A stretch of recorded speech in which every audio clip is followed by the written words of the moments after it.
The deposed Catalan president, Carles Puigdemont, has accused the Spanish authorities of conducting a brutal judicial offensive against members of his ousted government and said he was afraid they would not receive an unbiased hearing in Spanish courts. Writing in The Guardian, Puigdemont said it was a colossal outrage that he and 13 colleagues were being investigated over possible charges including sedition and rebellion in relation to their roles in last month's Declaration of Independence.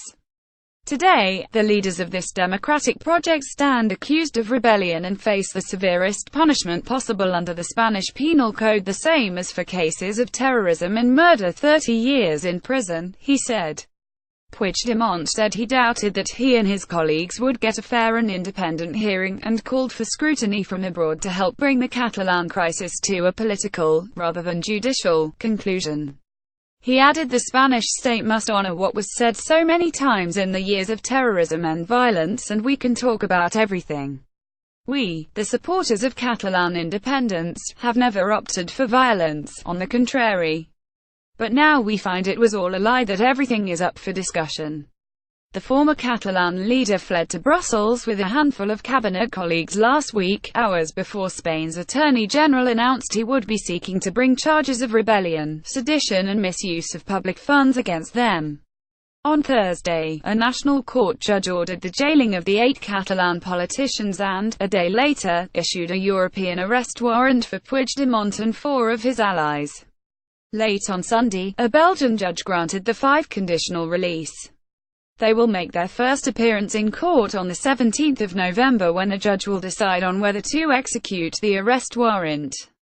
The conditions of release include a ban on them leaving Belgium until their appearance in the court of first instance in Brussels later this month.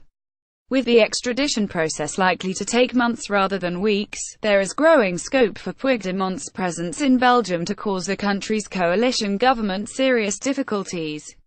Belgium's Foreign Minister, De Reinders, on Monday urged his colleagues to keep out of the Catalan crisis, following calls from some senior figures in Belgian politics for the country's Prime Minister, Charles Michel, along with the EU, to do more to keep Puigdemont and his former ministers out of jail.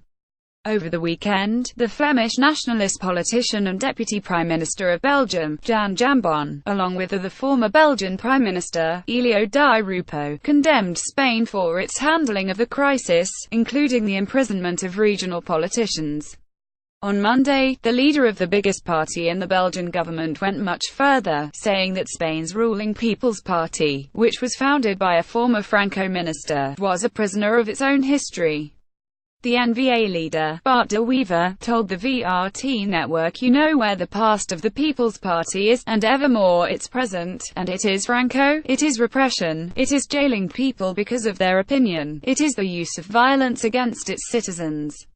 De Wever, who has called Puigdemont a friend, said that what happened next would be up to the courts. "First, it is a judicial decision, and we have to wait for it," he said. "So, if there is a decision, we will assess the situation. This is not a judicial conflict, it is a political conflict. You solve it with dialogue." The Spanish government has denied suggestions that the decision to jail the 8 Catalan politicians was politically motivated. Last Friday, the education minister, Íñigo Méndez de Vigo, pointed out the decision had been taken by a judge. "There is a separation of powers in Spain, and what happened yesterday is in the realm of the justice system and beyond the reach of the government," he said.